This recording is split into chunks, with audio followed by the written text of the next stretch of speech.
In a small, forgotten village nestled deep within an ancient forest, there lived a young blacksmith named Elias. Known for his skill in forging the finest weapons, Elias spent his days hammering steel into swords, shields, and axes.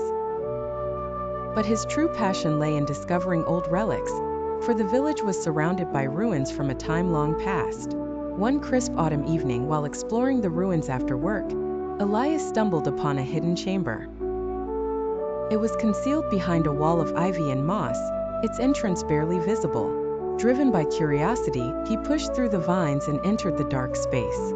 Inside, the air was thick with the smell of damp earth, and the only light came from the flickering flames of his lantern. As Elias moved further into the chamber, something caught his eye.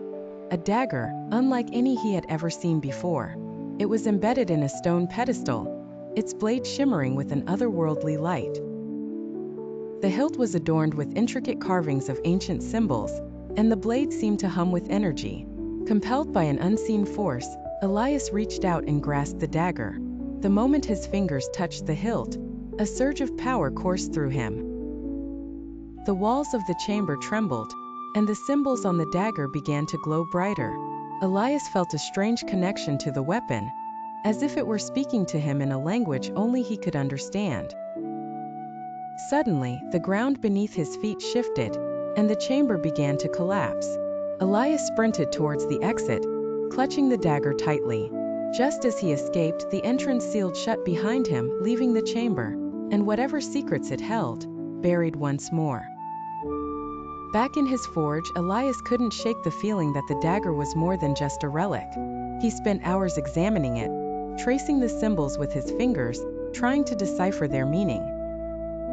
As he did, strange things began to happen. Sparks would fly from the forge without him striking the anvil, and objects in his workshop moved on their own. One night, while Elias was deep in thought, a voice echoed in his mind. It was faint at first, like a whisper carried by the wind, but it grew stronger, clearer. "Wielder of the enchanted dagger," the voice intoned, "you have awakened a power long forgotten. With this blade you hold the key to an ancient magic, but be warned, the power comes with a price." Elias tried to respond, but the voice faded away, leaving him with more questions than answers. Determined to understand the dagger's true nature, he sought out the village elder, a wise woman named Lyra who was known for her knowledge of the old ways. Lyra's eyes widened when she saw the dagger. She told Elias that it was a weapon of immense power, forged by an ancient sorcerer who had bound a part of his own soul to it. The sorcerer's intent had been to use the dagger to control the forces of magic, but it had been lost for centuries. "The dagger chose you, Elias," Lyra said gravely, "but it is not a gift. It is a burden. The magic within it is wild, untamed, and it will test you. You must learn to control it, or it will consume you." Elias nodded, understanding the gravity of the situation. He knew that his life would never be the same, but he also felt a thrill of excitement.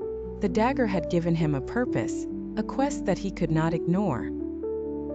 News of Elias's discovery spread quickly through the village, and soon, it reached the ears of those who sought the dagger for themselves.